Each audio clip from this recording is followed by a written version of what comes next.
What is going on, guys? Jason Burke here, Styles Clash for Life, coming at you on YouTube, and today I've got some football focus. The Pittsburgh Steelers finished their matchup with the LA Rams from Week 7 of the 2023 NFL season yesterday. I apologize, it's a day late. I watched this game over at a buddy's house, got home, had a friend come over unexpectedly, so didn't get a chance to record this review until the morning after. I'm sitting here Monday morning, reflecting on the Steeler game, watched the highlights again, took some notes again to be accurate and stay up on things. But Pittsburgh plays the Rams in a back and forth, up and down. Every drive makes a difference. Every play matters. Penalties matter. Drives stall out. It was a very chaotic back and forth game that had my emotions going up and down quite a bit. Everyone came in favoring the Rams in this game. Stafford's been hitting like crazy all season with Puka Nacua. Cooper Kupp is recently back in the lineup. People were picking Pittsburgh to go down. Coming off their bye week, coming into 3-2. The entire division's been winning. They all won on our bye week. They all won that played yesterday. So a pretty chaotic division, pretty chaotic bye week for us. But Pittsburgh comes out and plays a really competitive game, to which they win 24-17, not without 1,000 heart attacks from me. Offensively, Pittsburgh came out from the beginning driving the ball. Both teams were getting some drives, getting a couple first downs. They were playing pretty solid coming out of the gate, and then stalling out kind of right around midfield, right around fringe field goal range. So a couple good drives were stalled.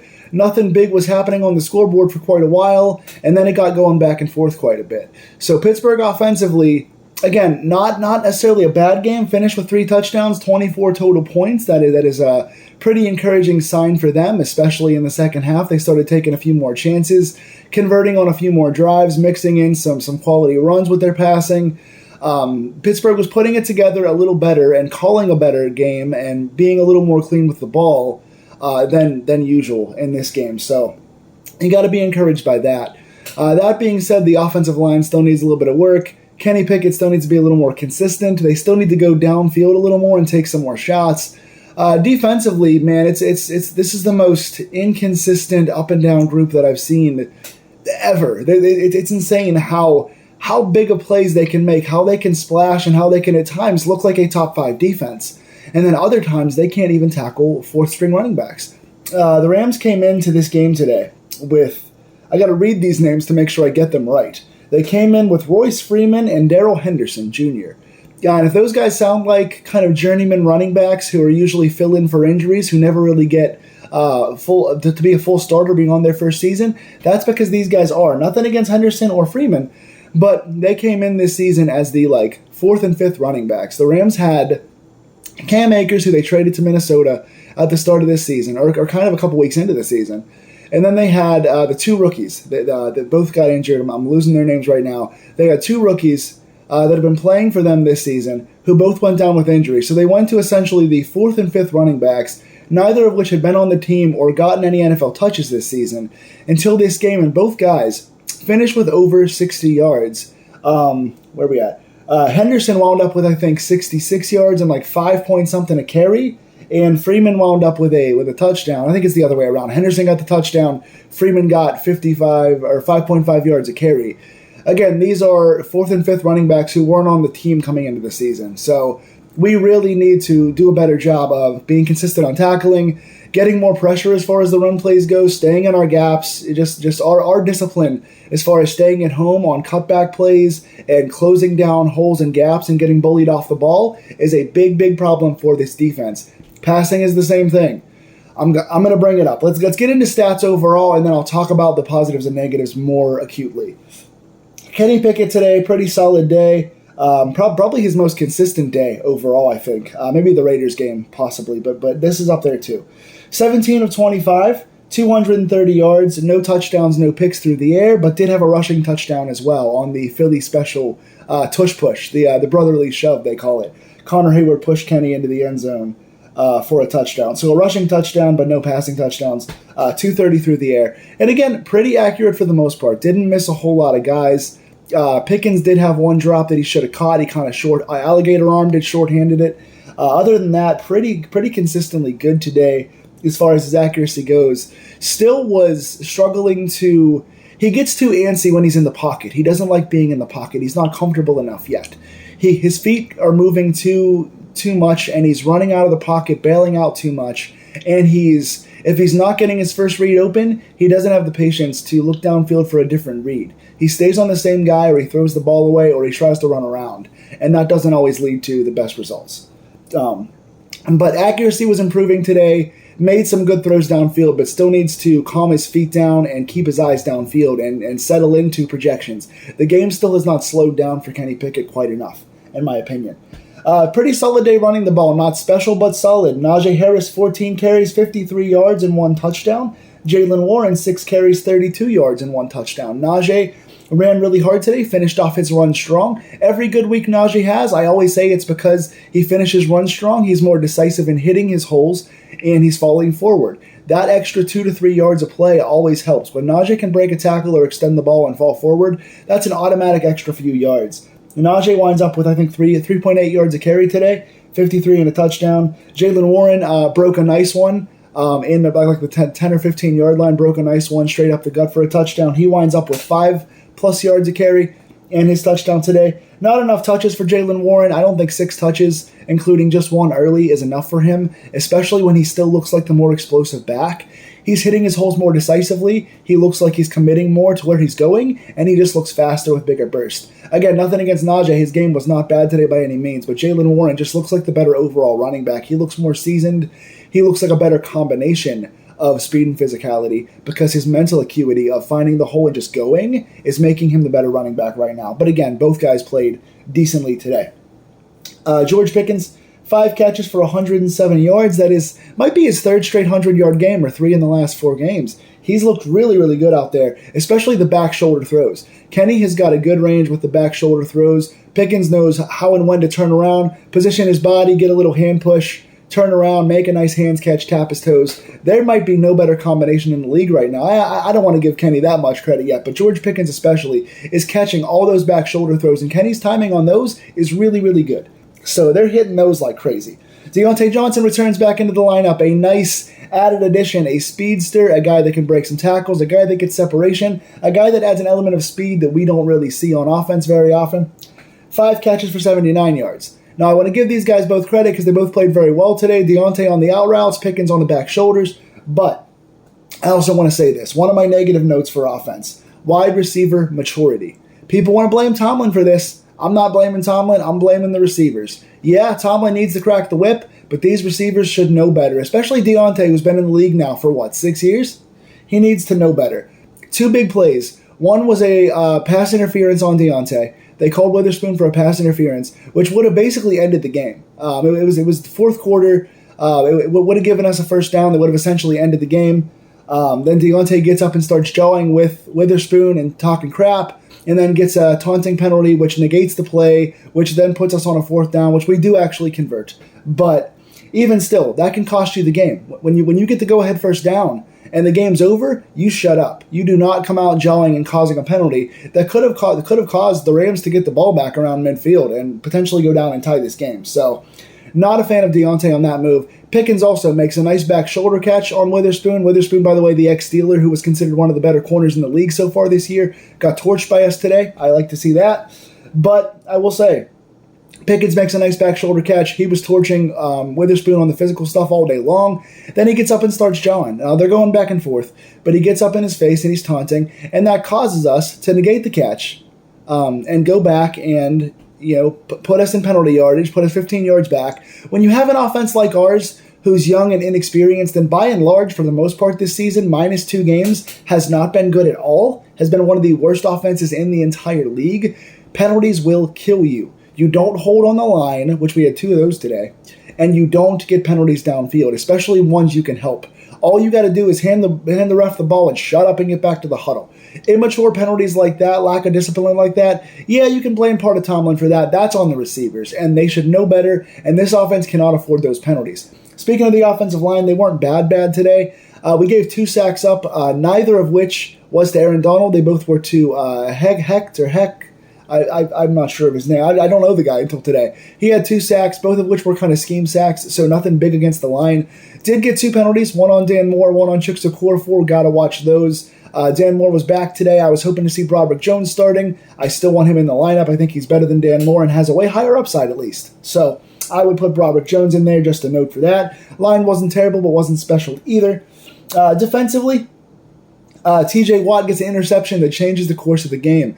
The Rams come down in the second quarter, get that last drive. They get a deep touchdown to Tutu Atwell, a 31-yard touchdown, in which Levi Wallace lost his man in the air. He had good coverage, and then he fell kind of behind a Peterson coverage. It was like a 2-on-2 downfield, and Stafford just threw it up, hoping somebody would get to it, and Wallace fell behind kind of a pick between one of the other receivers and Patrick Peterson, lost his guy, and Atwell scores. So they go up 9-3, and they get the ball after the half. So the game could easily have been over right there. TJ Watt comes out, first play of the second half, fades back like he's gonna rush as an outside linebacker. Fades back, gets a beautiful interception, jumps the route like he's a slot corner, beautifully. Jumps the route, returns the ball to the 6-yard line. Pittsburgh goes down, ties it 9-9 with a touchdown, and then goes up with an extra point. So that is a big turning point for us. TJ Watt with the pick, almost pick six.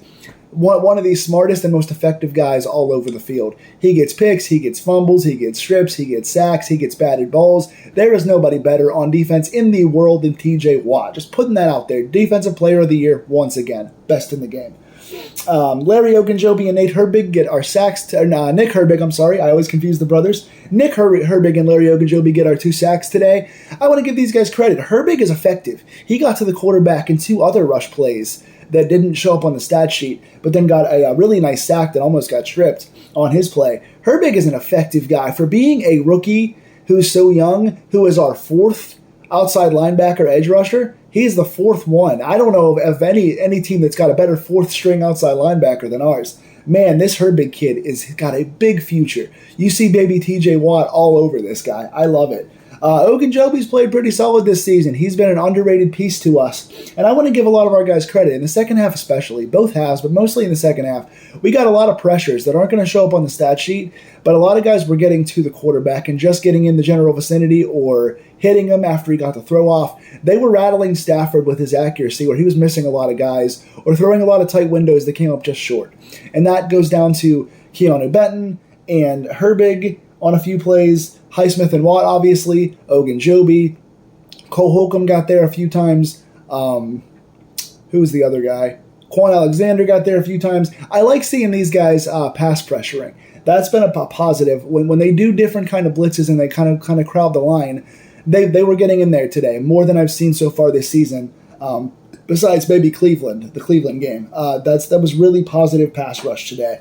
I want to give 2 big positives as well. Joey Porter Jr., he found himself on the starting line stat sheet as the 3rd corner. He's an outside corner only, which my buddy and I were determining why he wasn't in more, because he can only play, I think it's the right side. And so it gives them less room to kind of move guys around. But Porter got on the field a lot more today, and he made a lot more plays. He did get beat on one in particular. There was one sideline catch. I think it was the Puka Nacua toe drag, maybe. It was one incredible play, but he made a bunch of really good plays today. A 3rd down, they targeted him like 4 times, and he got off the field all 4. He's physical, and yeah, he's holding a little bit. We caught him holding again yesterday. He is going to hold a little too much, and there's going to be times that he gets called for it. He's going to cost us some penalties for sure, but he's in every play. He's got good positioning. He's physical. He knows where the ball is. He's playing to win. I love this kid so much. He's got that dog in him. He is a Pittsburgh Steeler through and through. He embodies right now what we need more of on defense. That physicality, that in-your-face, that going to go after the ball. We need more guys like that right now. Porter should be a leader on this team right now. He is playing, as far as coverage goes, better than anybody else we have. Going back to coverage, let's talk about it real quick. Number 1. I'm going to say it again. I've said it every week so far, and we're not going to break the trend now. Levi Wallace, Patrick Peterson, you guys stink. Wallace was getting torched. Granted, I will give Peterson some credit because Cooper Kupp only had 2 catches, both I think in the first half. Also dropped 2 balls on the first drive, so Kupp with 2 catches and 2 drops today. Just 29 yards for one of the top 3 receivers in the league. So I give some credit to Peterson on that front. But Puka Nacua had 154 yards today. So it wasn't the wide receiver 1 today torching us. It was the wide receiver 2. And Puka Nacua is a great receiver.